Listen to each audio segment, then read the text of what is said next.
started pretty much on time. It's 6:30 now, so we'll get started, and when the sergeant comes in, he'll be able to catch up. Okay, gang, I want to thank you for coming and being promptly here.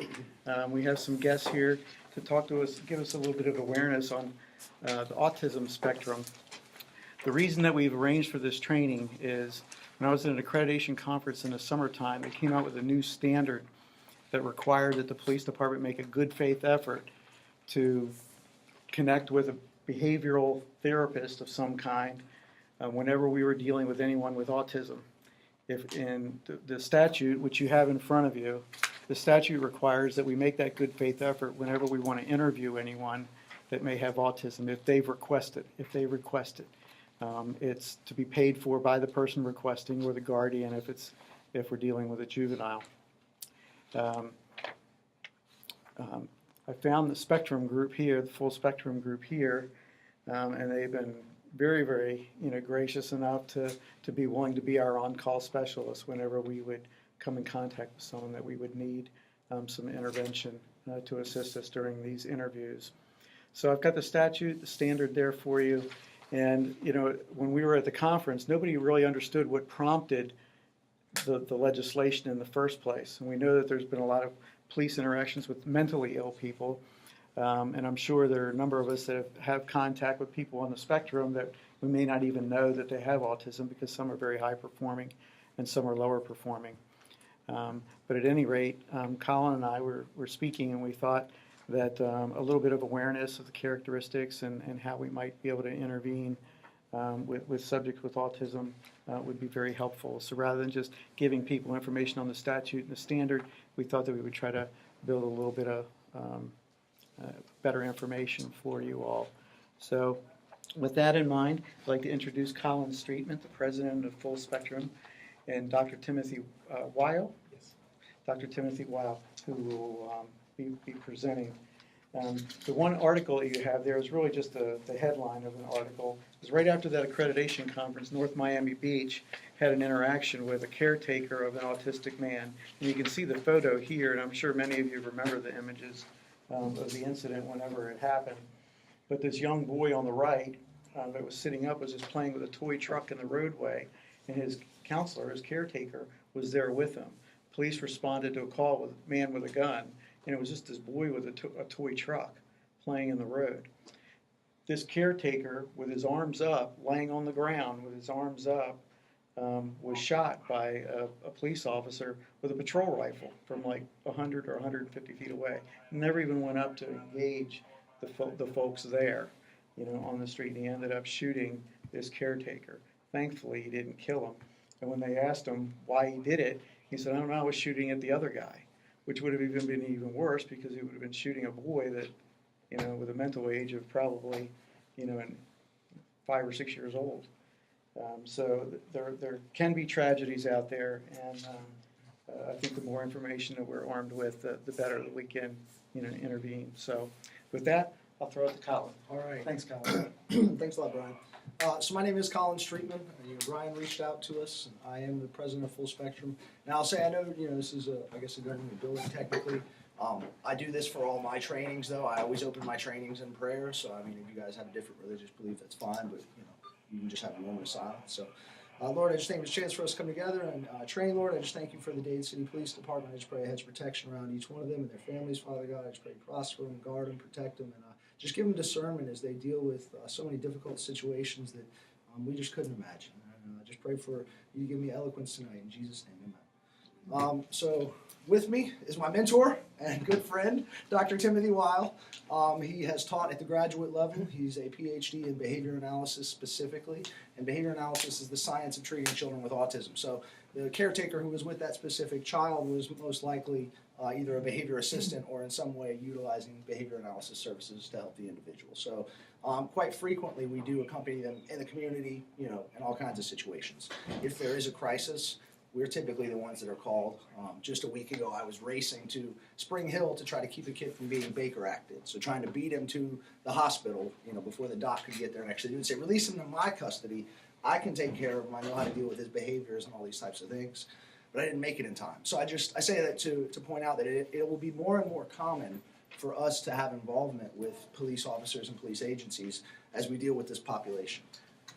So we'll talk some about what's going on, because obviously you guys are the first responders. You deal with the crisis situations, and autism is a spectrum. You have some kids that are very severe. They aren't even going to be able to communicate.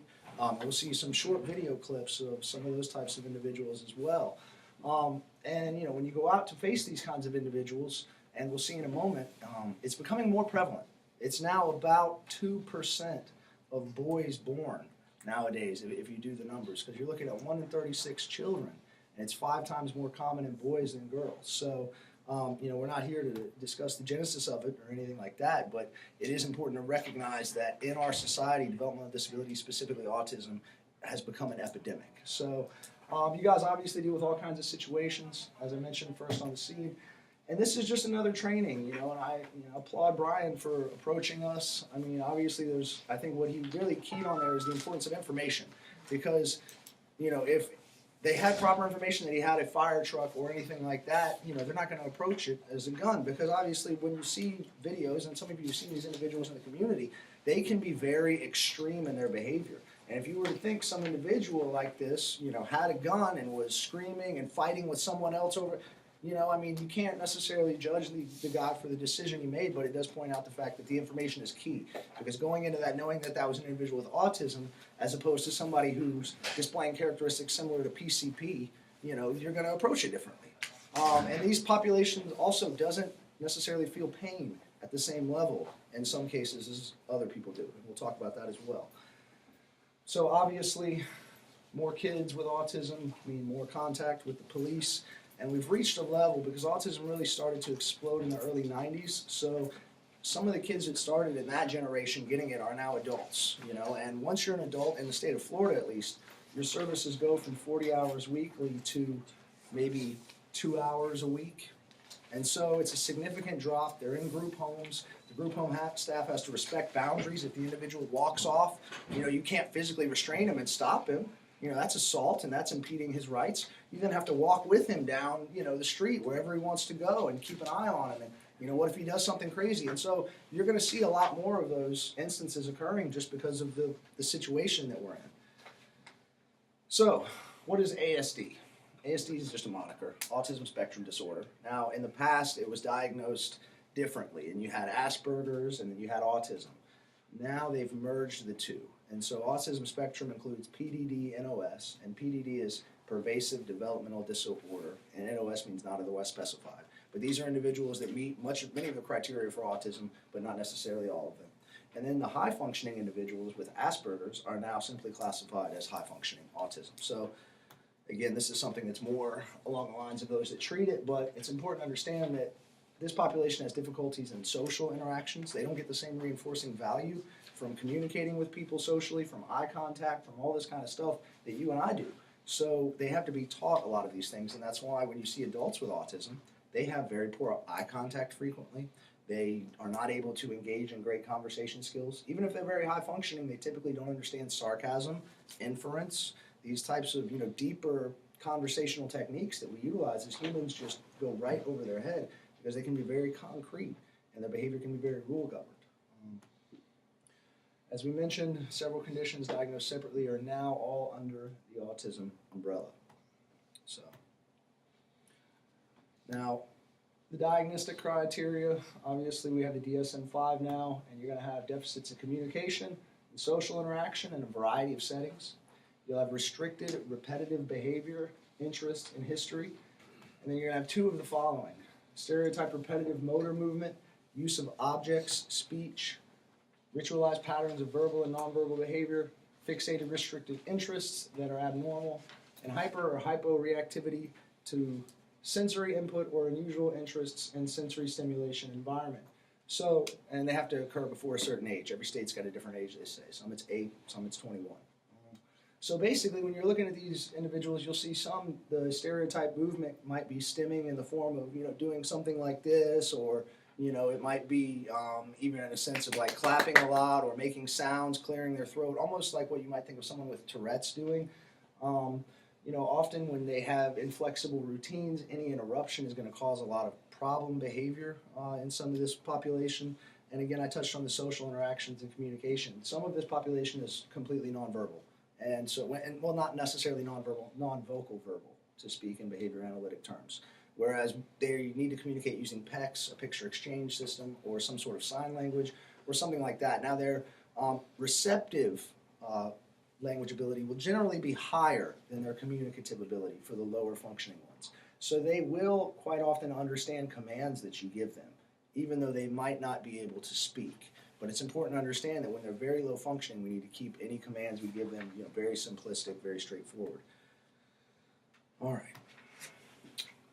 So you have different levels of severity. We're going to watch some really short clips on it. So level 3, and these guys are, they're very significant. These are going to be self-injury to the point where they may even do permanent brain damage. They may damage their eyes. They may engage in aggression to the point that they put people in the hospital. Property destruction could be holes in walls. It could be, any kind of broken mechanical equipment, ripping doors off. You can see elopement and significant elopement to the point of not even having a conceptualization of like a car being able to hit them, just boom, out the door. You guys probably have encountered some that have the tracker bracelets and things like that. So when you're talking about the most significant individuals, they're going to fall under this level 3. And so I have a short clip.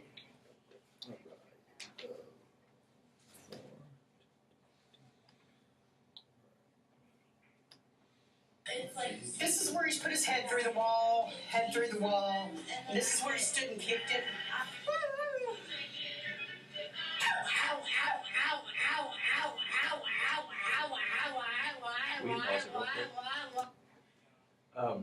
I don't, Colin is doing the presentation, but there's some things that he brought me along because there's some things that might come up that I'd benefit y'all in terms of pointing out. And one thing that I see in this immediate video is you have an individual who's hitting himself in the head but yet saying, ouch.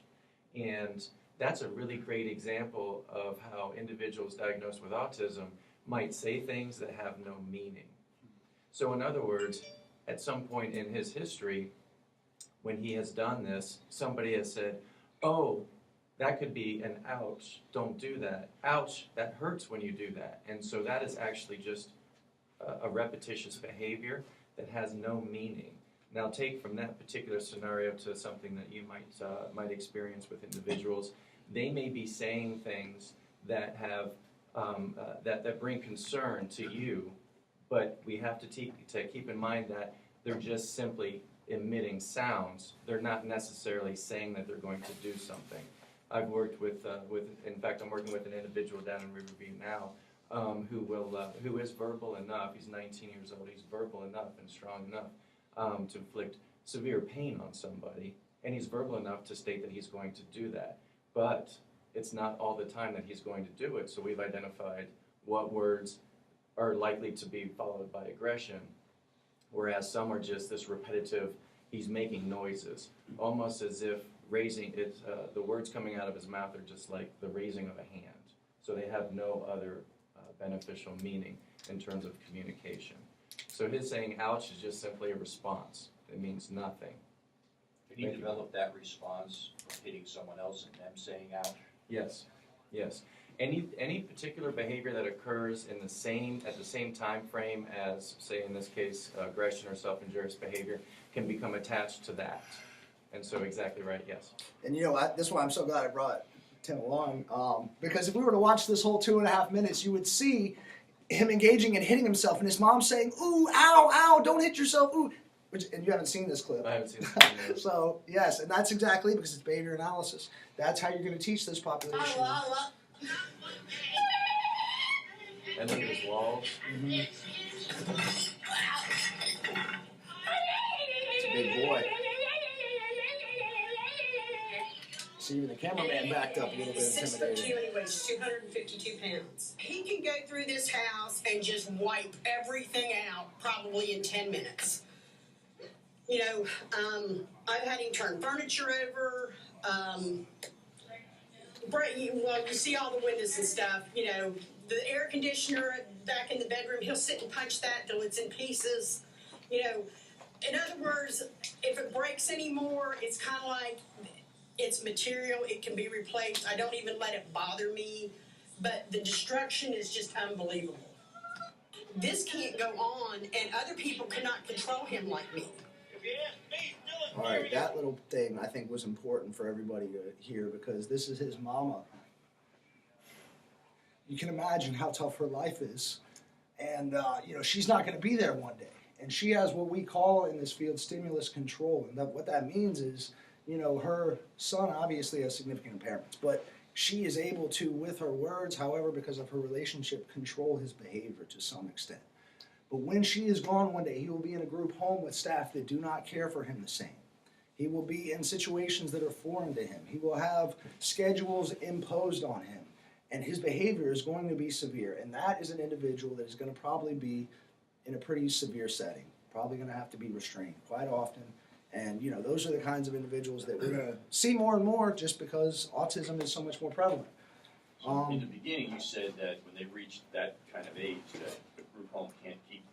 They can, but there's very intensive group homes, though. Doc, do you want to expound on some of the ICF facilities a little bit? Oh, okay. So based on severity level and age, a lot of people try to keep their kids with them up to a certain point. Like individual of that size, I'm actually surprised that mom is still trying to keep him in the home. But we have in the Medicaid system, in the state system, we have two types of homes. One is called a behavior intensive group home, and the other is a behavior focus. Behavior focus means you have some folks living there with a variety of diagnoses, not just autism, and they engage in some behaviors that aren't unlike what we do or like what our children might do, some aggression or some difficult behaviors, but they're manageable. And the house is typically unlocked, so the front door you can come in and out of without too much issue or difficulty. These aren't people who are going to escape.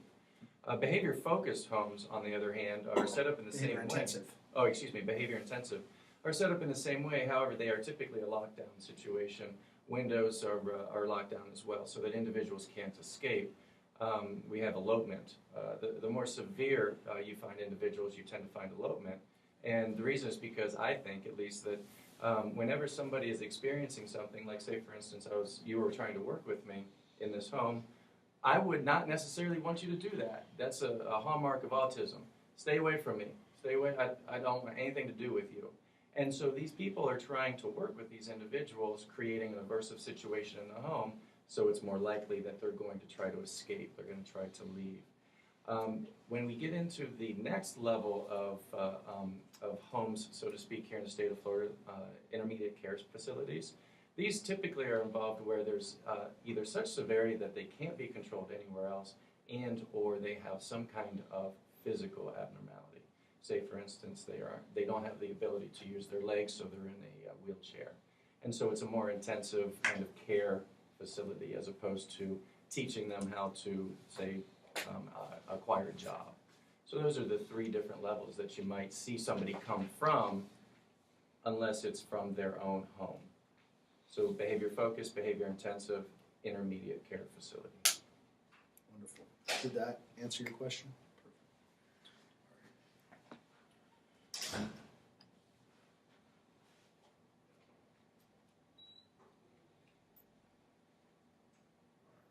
Should have just kept it like that. All right, so level 2. So this is kind of like the middle of the range of the spectrum, if you will. They're going to still have severe deficits in social skills. They might be nonverbal to some extent, or non-vocal. Social impairments are obvious. They're going to have supports, abnormal responses. You'll see a lot of the stimming with this population as well. They may speak in simplistic senses, and they're going to have very narrow interests. So this is, we're going to see a video of one of these individuals. Oh, excuse me. This might be it, actually. How would you react if you had a child with autism who wandered away from home? How would your child react if approached by a police officer or first responder with no prior knowledge of your child's condition? These concerns give nightmares to parents of children with autism.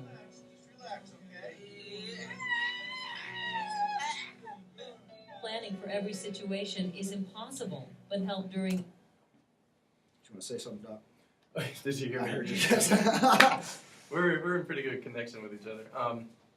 What I was going to point out was the fireman's attempt to get the individual to calm down using his words is one of the least effective methods of getting an individual with autism to calm down. Usually in that situation, we advise the individuals that we train to just simply state your command once and to state it in a very simple term. So if you wanted somebody to come into your squad car, sit down, and relax, you wouldn't say all of that. You would say, come to me, or come here, and you would point. And then if you did in fact get compliance, you would go to the next step. So everything has to be a one-step instruction. Even if they're higher functioning autism, which means they can communicate with you, talk with you, etc., to simplify things in this, what is typically a traumatic experience for these individuals, is a really good step. State it once, and then you move to, if they do not comply, your typical procedures, which is make them comply, I assume. Yeah, and there's definitely, we got to realize there's a higher instance of elopement and aggression towards you guys in these instances where y'all are involved, because what you have going on with this population is basically a fight or flight response, and they don't have the ability to use any sort of, oftentimes verbal ability to communicate, to yell, to say, whatever. So you're going to see the physical aggression or the escape or some sort of a sensory calming behavior, rocking, covering doing something to try to bring myself into, a state of normalcy and being able to cope. So, that'll be quite common, I would imagine, in situations you guys are involved in. And then, we have the high functioning. We call them level 1. They require support, is what it's defined as. They're going to have deficits in communication, social skills, difficulty initiating social interaction, navigating situations. They might have to be trained how to take a bus. They might have to be trained how to, put a widget together in a job, but they can do it once they learn. So it's a population that is a lot of fun to work with. And this is a really cool video right here on this guy. And this is what behavior analysis does. I mean, when you get down to it, when we're working with adults, we're trying to teach them how to function in the environment and live a normal life. Why is it a big deal that Josh Kluger gets up every morning and makes his own breakfast and straightens up the place a little, and then remembers belatedly to go back and grab his lunch before he heads off to work, which takes a quarter-mile hike, texting all the way, before he reaches the bus stop, and then a 45-minute trip with one transfer along the way. And when I come on board and Josh shows me how to swipe my ticket, and it comes back, yes. Why is that a big deal? Because until last year, Josh had experienced none of this. No apartment, no paying job, no bus pass even. Actually, he'd never ridden a bus on his own before last year. How old are you now? I'm 36. You only really began being able to ride the bus when you were already over 30. I think so, yes. What did you have to learn? I learned how streets. And though Josh is not the chattiest person around, except perhaps when he's texting, you can tell from his stride and from his air of confidence about where he's heading that Josh really likes the life he has right now. Bazaars? Yes. Okay. And that he's going to keep going with it, autism or not.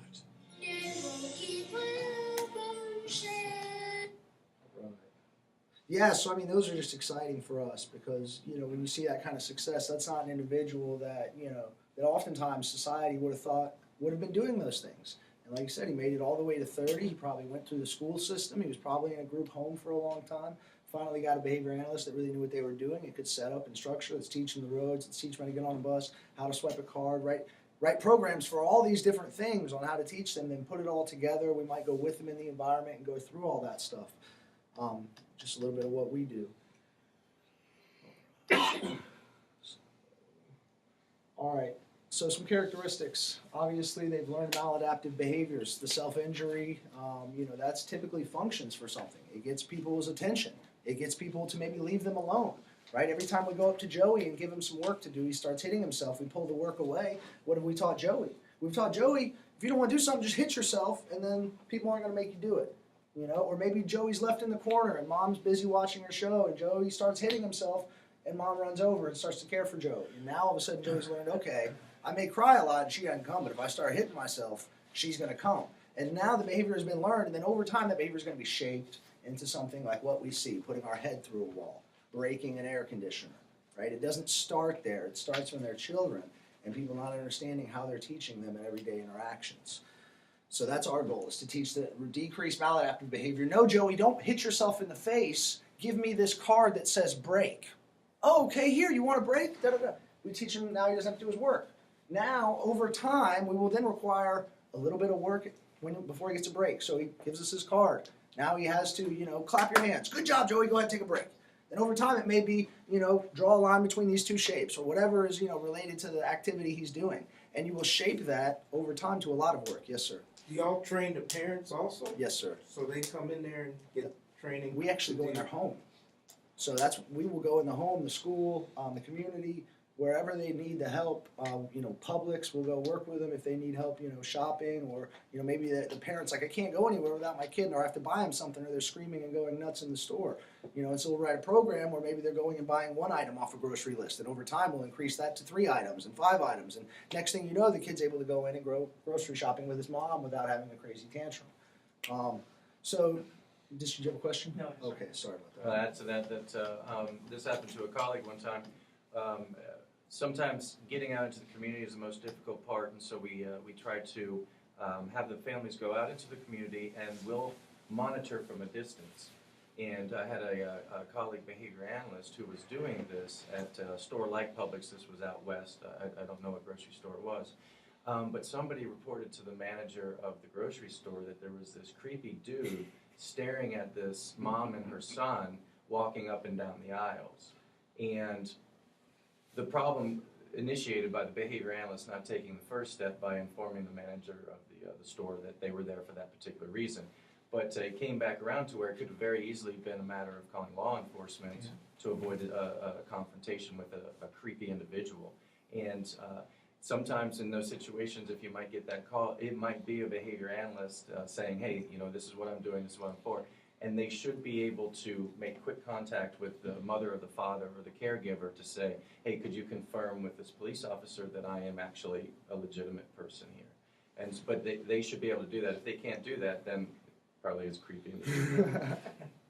And so right along those lines, we'll see this is a child, and this is what a lot of families deal with. And they try to take their kid out in public.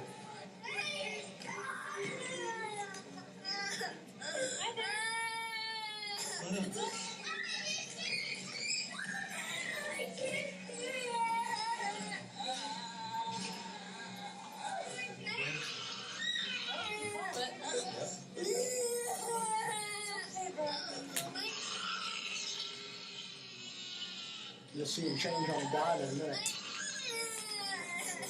Yeah, I just can't really see it. Oh,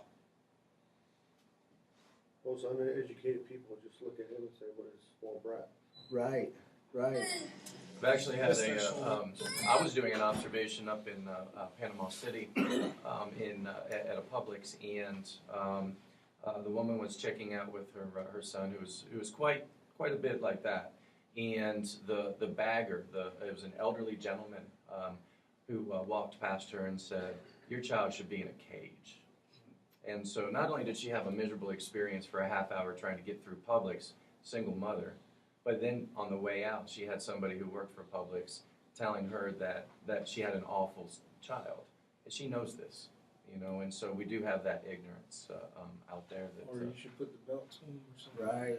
Right. Yeah, which, a lot of times, it's not our place to tell parents how to necessarily punish their kids, but quite often, anytime you use a punishment procedure, you punish entire response classes, so you're not just punishing the individual behavior that you're focused on, but everything that could, do the same thing that behavior's doing. You also inhibit novel behavior. So when you have an individual who's been punished a lot, just like if you punish a dog a lot, right? You don't see the dog go out and wander around in the environment, or it's very skittish, it's afraid, right? If you do that to a person too, a lot of times you can see, issues where they will much less likely to engage in behaviors you would describe as curious, So there's definitely downsides to using that types of punishment. That's why behavior analysts, we try to do is teach people, because a lot of them, they don't know what else to do. So you spank that kid until he's 14, 15, and then he's, 6'1", or maybe 6 foot, with kids growing nowadays. It's crazy, and he has now learned that's a pretty effective way to, do things. You modeled for me, Dad, how to really knock somebody good, So it's tough because these families, there's so few people that know what they're doing their best. And so I'm not, bemoaning them or like condemning them or saying they shouldn't spank their kids or do whatever. I'm just saying that because there's so much ignorance in how this population learns, which is not developmentally, it's functionally. So if I deal with a normal child, I teach them things in a developmental structure, expecting that they're going to learn certain things along the way in that path. It's just natural human development. But when I work with an individual with autism, I have to teach them functionally. And so even with language, I won't start with like the letter A. I'll start with maybe the letter B, because that's much easier for somebody to say, buh, buh, buh, buh, and maybe they like bubbles. And, and I'll teach them words at a time, how to say words instead of teaching them alphabets and then putting words together or phonetics or something of that sort. So because most people don't understand that stylistic approach to teaching, they're dealt with these situations. And you'll see this boy right now, which I'll show you. He's going to turn real quick from his what seems to be a crying tantrum. Now he stops. All of a sudden, he's been screaming for like 2 minutes straight. I want one! And then he stops and waits for the response, right? And so he's learned, obviously, the screaming behavior from his parents does work to some degree, and now they're dealing with, the fruits of their labor, which was to get him to stop screaming. Previously, they gave in, and now the child, as that behavior's been shaped up to the point where he falls down on the floor, he screams, all this types of stuff. So unless they do something in the future, he'll begin to, and he's wearing that belt, so apparently he's eloped. They've got him in an elopement vest. So there's all kinds of stuff going on there. Did you want to add anything to that video, Doc? No, I think that was a really good description. Okay. All right. So some common reasons for, you guys might be dealing with. Child wandered from the parent home, especially the school. We see that quite often where a kid will escape the ESE school grounds, I know you dealt with one where he got lost in the forest out in Spring Hill. It'll happen to the best of us. These children are escape artists quite often, and so you need to be wary, even if you think you might, if it's your job and you're encountering them, be wary. They will slide out, they will go, they will run, and so, it's important to contain them in a humane, responsible way. Again, I mentioned the traffic, the railways, entering someone else's home. That's even a possibility during elopement. They aren't intending to burglarize the home, right? Maybe they saw something through the window of the home that they really liked. Maybe they're running out back and they see a pool. I had a client, he would do this all the time. He would go into the neighbor's pool because he loved water. Very low functioning, no communication ability to speak of before I became involved with him. And he would always try to jump the fence or some way get into the neighbor's pool. And so he was 11 years old, big boy, pretty violent kid. And so even the neighbor was afraid to try to, confront him. So he can walk out there and say, hey, get out of my pool. And some, guy's going to be, in your pool like this, you're going to freak out. You might even shoot him. I don't know, if you're totally ignorant of autism. So, also, people could see, like, Doc Wiles said, maybe reporting somebody as a behavior analyst in a store or something, but maybe you're thinking, why is this guy, are they kidnapping this kid? Why is this kid going crazy? Call the police. I've just witnessed a kidnapping. Parent grabbed this child through, or won't say parent, obviously. This guy grabbed his child, threw him in the car. They might not know totally what's going on, so that could be a reason. Again, there's danger to the community, like we saw that individual out there. Somebody thought his truck was a gun, which is something, you could see that could be understandable. And yes, rearranging items in a store. So individuals in this population have OCD at a much higher rate than the typical population. They also are going to want to typically deal and rearrange. They might have interest in certain toys or something like that they're playing with, and they could get reported for shoplifting.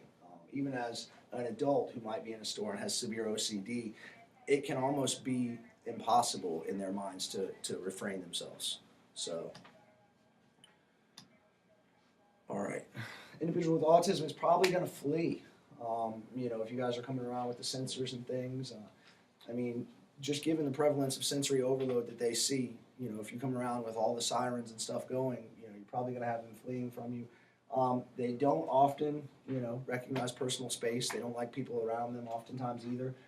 You can have echolalia, that's repeating what you say, or stop right there, and they may not have more communication ability than the ability to mimic what is said to them.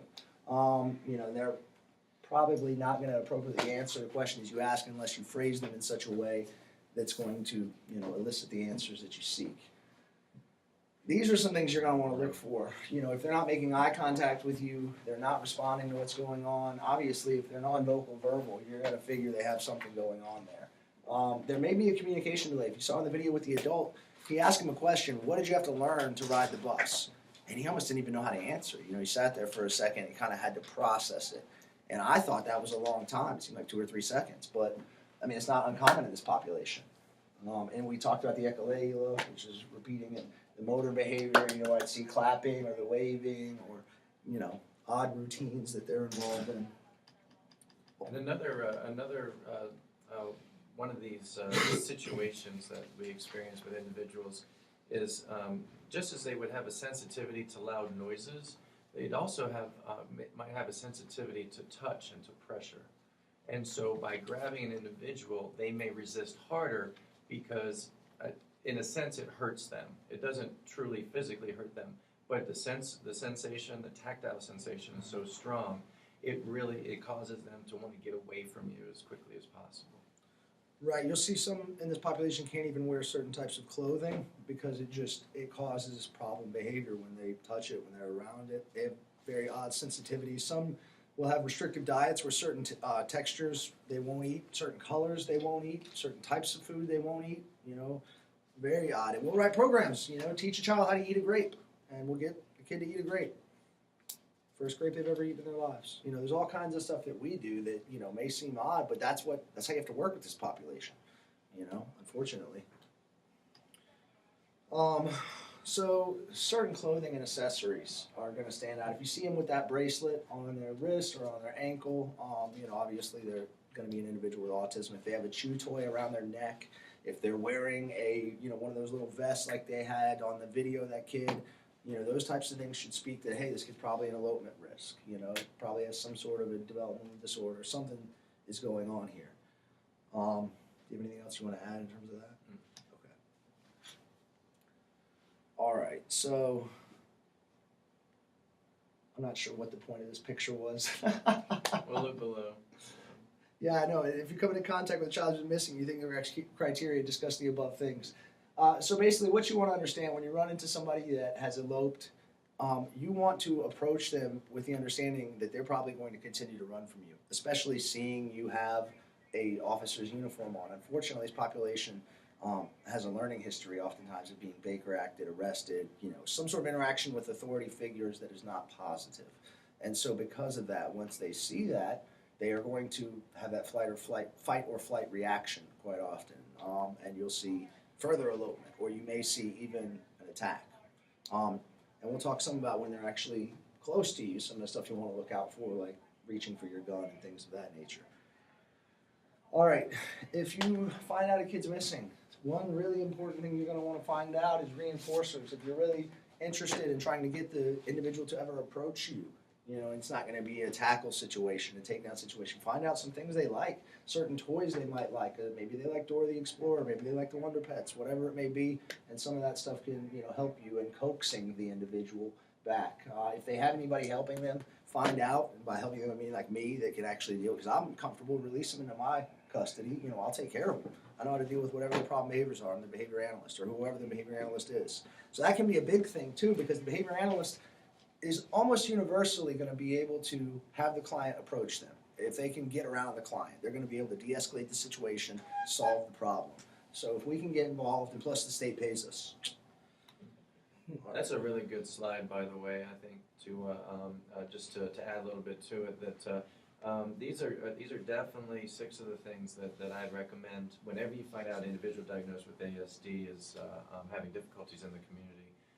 These are some things that we think would benefit you, especially with regards to the medications and their level of communication. Because medications, of course, can cause behavioral affect, behavioral changes as well. Communication, so you know what to expect going in. Reinforcers, so that you might have something, even videos on a smartphone.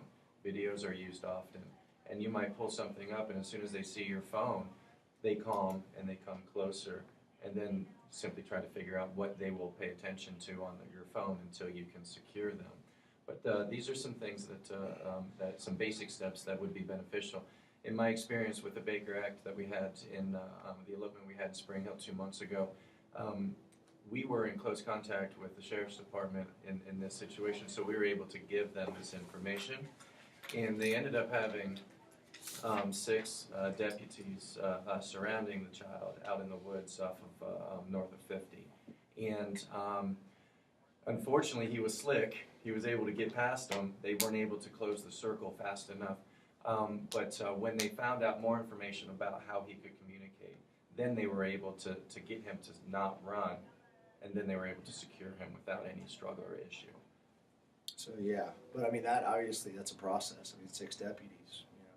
So, so in terms of the overall presentation, this is what we have. I do have in one of the pass outs. You guys, of course, had the guided notes we gave you guys, but there was also this thing right here that I found that I felt was pretty valuable, and I started some of the stuff on this document, and I thought we could discuss some of these. I mean, honestly, I didn't feel like all of it was extremely relevant in terms of, because I felt like it was pretty good overview for you guys, but some of these things I really wanted to touch on. So, it said the officer should understand an individual with autism in emergencies is going to flail against you. Yes, that's going to happen, you know, especially, like I was a little bit surprised that child who was rocking back and forth when the guy put his hands on him to like cease the rocking didn't try to flail back or hit him in a sense, you know, because again, they're in a flight or flight response.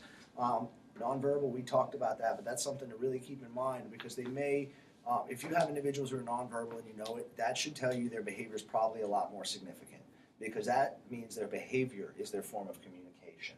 And most of the time, it's not going to be good behavior, like raising your hand or, you know, sign language. It's going to be like, oh, you know, I want my Oreos. People with autism may be attracted to shiny objects. They might reach for your badge, your radio, and I would think you're going to not be uncommon just because they are attracted oftentimes, again, to the sensory, especially the lower functioning. I mean, oftentimes we don't even wear necklaces when we work or things of that nature because they'll take them off of us. Sensory overload, we talked about that with the sirens and the lights, the repetitive self-stim behavior. Now, this was something I saw not too long ago, a report. It was a woman with DD, and she went to a library, and I'm sorry I said DD, developmental disability. And she was at a library, and she was an adult, and I forget the exact reason that someone called the police on her, but I think it was some sort of odd behavior. She had been going to this library for a long time. Anyways, the police showed up, and they handcuffed her, and she had that stimming type of behavior. Well, she couldn't stop it, and so she basically just cut herself up really bad from the handcuffs. You know, and I mean, it's just one of those situations where you know, if you didn't know that this might really intimidate you, why is this guy doing it? Are they jacked up? Are they getting ready to attack me? You know, what are they doing that this is happening? You know, stop it. If you don't stop it, I'm going to handcuff you. All right, that's it. I told you, you know what I'm saying? And seems totally rational and reasonable, you know, and if they had understood that, hey, that's just kind of a calming response that individual is trying to engage in, it's going to be, you know, a lot better overall of an interaction. I mean, do you just try to give them some space? Yes. You know, I wouldn't say give them space because your job is to protect the public, and they are the public. You don't want them to elope. You want to make sure they aren't going to hurt anybody else, hurt themselves. So I wouldn't necessarily give them space, but I might respect their repetitive behaviors. You know, if they are engaging in something like this, you know, understanding, well, it's okay. You know, this guy's not going to do something crazy. This is what this population does. You know, he's not getting ready to run. He's not, you know, he's just doing his thing to stay calm. He may, it could be anything, you know. So you just need to understand if you feel like you are in danger, you need to protect yourself, but you also need to understand that oftentimes this population will engage in behaviors that can put you on edge, but you're not really in danger. Okay, I think I stated that pretty good. On to the next page. All right, again, if you learn that the individual has autism, as you know, Doc said, speak in direct, short phrases. And again, as he pointed out, exactly, you would want to have each thing be individual. Stand up, get in car, you know. Don't use slang. They're not going to get any of that, of course. Delayed responses we discussed as well. Medical alert, jewelry, autism handout card, anything like that. If they have a shirt with a puzzle piece on it or something, you know, autism clothing. Failure to respond doesn't necessarily mean lack of, I keep looking at this, I apologize. Failure to respond doesn't mean lack of cooperation. It may mean lack of understanding. It may be too many steps for them to follow. there could be any number of reasons beyond, they're not going to cooperate. Again, we talked about, it says avoid stopping repetitive behaviors unless there is a risk of injury, as I discussed, to yourself or others. If the individual is holding and appears to be fascinated with an inanimate object, consider allowing the subject to hold the item for calming effect, if officer safety is not jeopardized by doing so. I mentioned that too. Evaluate for injury, because we talked about a little bit, they don't feel pain oftentimes at the same level that a typical person does. I had a kid and he could walk on glass, literally cut his foot open, and he would just have, nobody would know. He would never make sound to tell you or anything. It was that same kid who would jump the fence to go in the individual's pool. So sometimes this population doesn't feel pain and they can be very, very strong. So sometimes that is a tough mixture. Seizures. Oftentimes this population has seizures at a much higher rate, and they might not be grand mal seizures. They might just be the kind where they freeze for, a few seconds. But then after that, they're not really good to go for a couple of minutes mentally. They're not totally back with it. So those can be really difficult to notice, but that could be another reason that they're not responding. Perhaps the lights or something like that just sent them into a seizure. And so it wasn't a grand mal that they're falling out on the floor, foaming at the mouth, but it was a seizure that, now they're not going to be really back to normal for a couple minutes until, their thinking gets right. And we talked about, if possible, turn off the lights. Now, in the interviewing, which I think is relevant because of the new statute. So there's a part in there where it says, it's common for people with autism to repeat words and phrases, known as echolalia. The officer says, what's your name? Person replies, what's your name? Officer says, are you trying to be smart? Person replies, are you trying to be smart? Officer says, how about I run you in? I don't know. Person says, how about I run you in? Be aware that the person with autism may also model your body language and emotional state. I didn't feel like, and I put the note off this side, I didn't feel like this was realistic, because these are not the kind of guys you guys are going to be interviewing in an interrogation room, in a sense. You're going to recognize ahead of time that this is a person that has a low functioning level if they're gauging in this kind of echolalia. I think it would be much more likely for you to get someone with Asperger's type of autism that is really high functioning and can converse, even higher functioning than the guy we saw on the bus. Because I would still say that's an individual, in my book, if I were to differentiate, is still autism. Asperger's, I have a good friend of mine with Asperger's, and he runs his own business, Puzzle Piece Fitness. He works with children with autism on the spectrum. We have a BCBA with us who has autism. He didn't talk till he was 5, but now he's totally, I have typical conversations with, don't get him talking about certain things like FSU, because you can't get him to shut up. But I hope he doesn't watch this.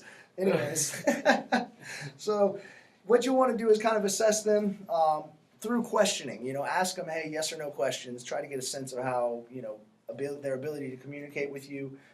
If they're not making eye contact, there's some of the things you would look for as guilt signs, like, hey, these are tells that this person knows more than what they're sharing. You can't really take those into account with this population. Anything involving social interactions with them, you can just go ahead and throw out the typical book with dealing with this population.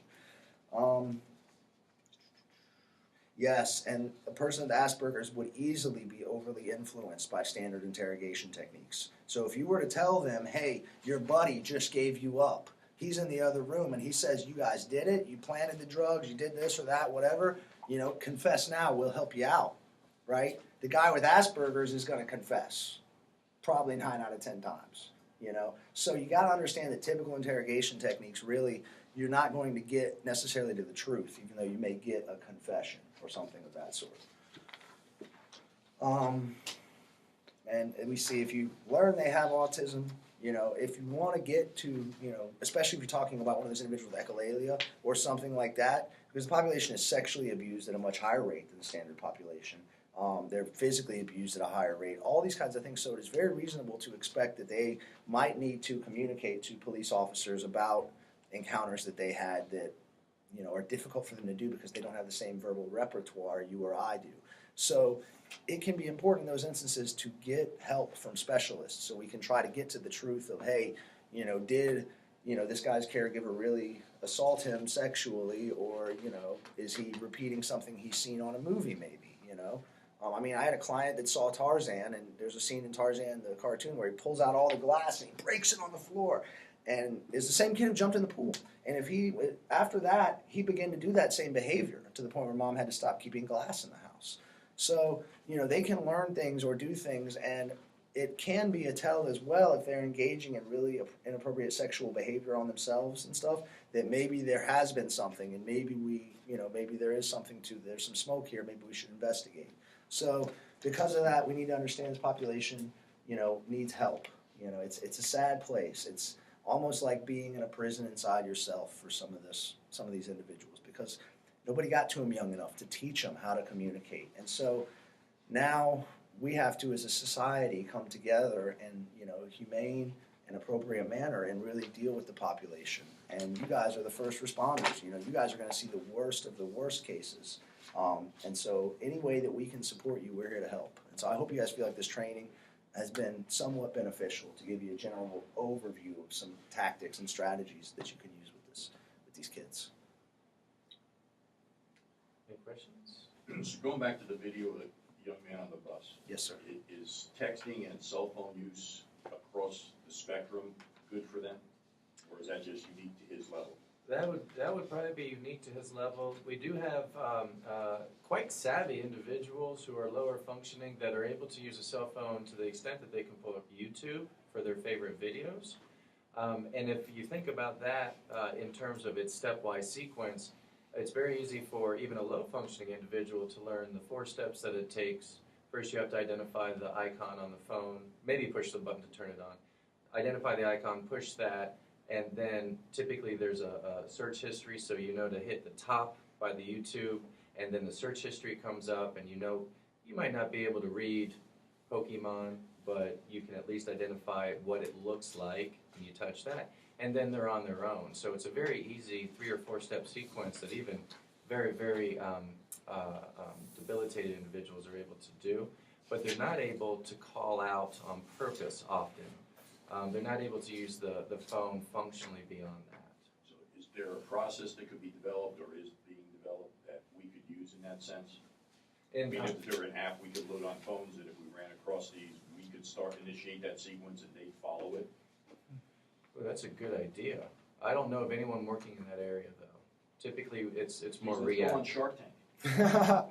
Somebody's I'm in the wrong field. You just get some money.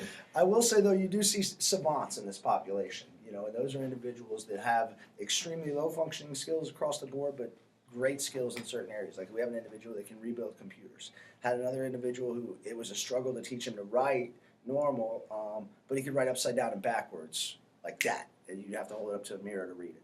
Another individual, he watched Wonder Pets all day, but he also watched it in Japanese, Russian, and Spanish and taught himself basic Japanese, Russian, and Spanish by memorizing the episodes in English and rewatching them in foreign languages to the point where he could be communicative with one of the principals in his school in Spanish.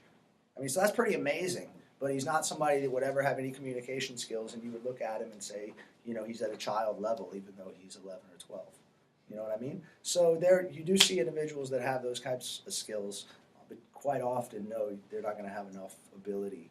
Now, they might have a communication device that they can communicate with you, but typically in a high anxiety situation, they're not going to go for that. How did you get in start this in this position? I studied under that man right there. That's my mentor. Yeah, Doc but Wild. what got, I can't even remember the story. What got you into behavior analysis? Okay, so I was doing my PsyD, which is psychological counseling at Nova, and That's right, yeah, Dr. Nathan Azrin, who is like a 5-foot old Jewish guy, and he's passed away now, but he always like, it's the B and CBT that changes behavior, and CBT is cognitive behavior therapy. So he pointed me in the direction of USF, and I went to school there, got my master's, and learned from Doc Wild, man, and he really taught me how to think about behavior analysis conceptually, and take it to another level. And so I got out and started this company and just went from there.